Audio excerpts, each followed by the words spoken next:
Okay, number two, reason people don't close deals. The reason you don't close deals is many of you, possibly you, believe that pressure is perceived as something bad.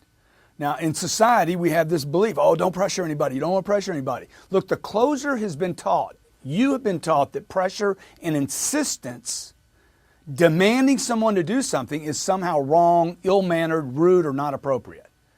Due maybe to your upbringing regarding being nice, you know, when mommy and daddy taught you to be nice and have manners and social graces.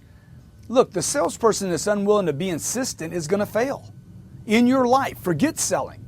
To get anything you want, you must be insistent. A 6-year-old child gets his way, her way, because they are insistent. They're not socially, they haven't been, somehow robotized yet.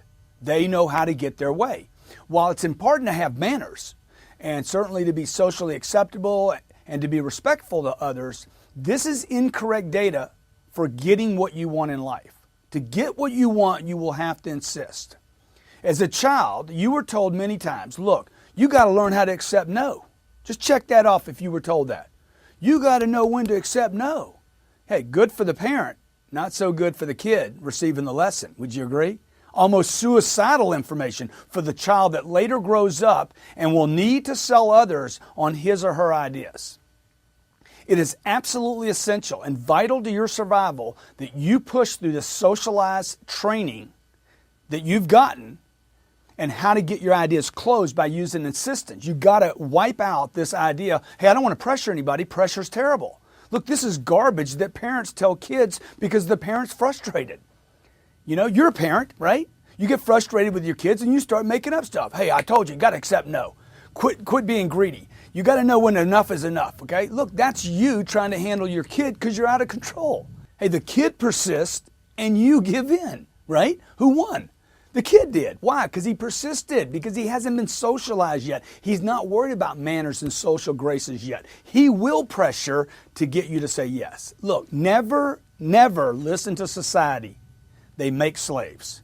Whatever masses of people agree on, they make slaves, okay? That's how you create a middle class. Pressure is a thing that you will need in your life, in your selling career and in your life to get your way, to get what you need. Now, what we want to do is teach you how to pressure professionally so that's acceptable and people like it, okay?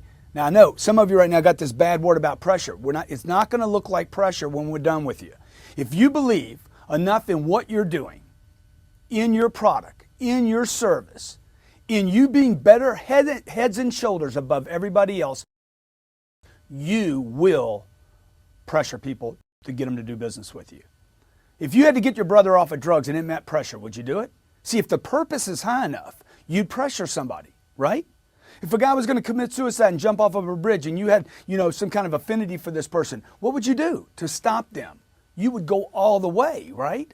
Well, you see, when I'm selling, okay, I want to believe in my product or service to that degree. When you start working out and a coach pushes the team or pushes you to work out that extra 10 minutes or to do those extra 10 reps, is that good for you or bad for you? That's pressure. See, pressure comes from a clock running on a project. Most of you don't get your project finished until the clock's running out. Pressure, without it, a diamond would never be made. Pressure is a good thing. It creates incredible things and brings out phenomenal talent in people.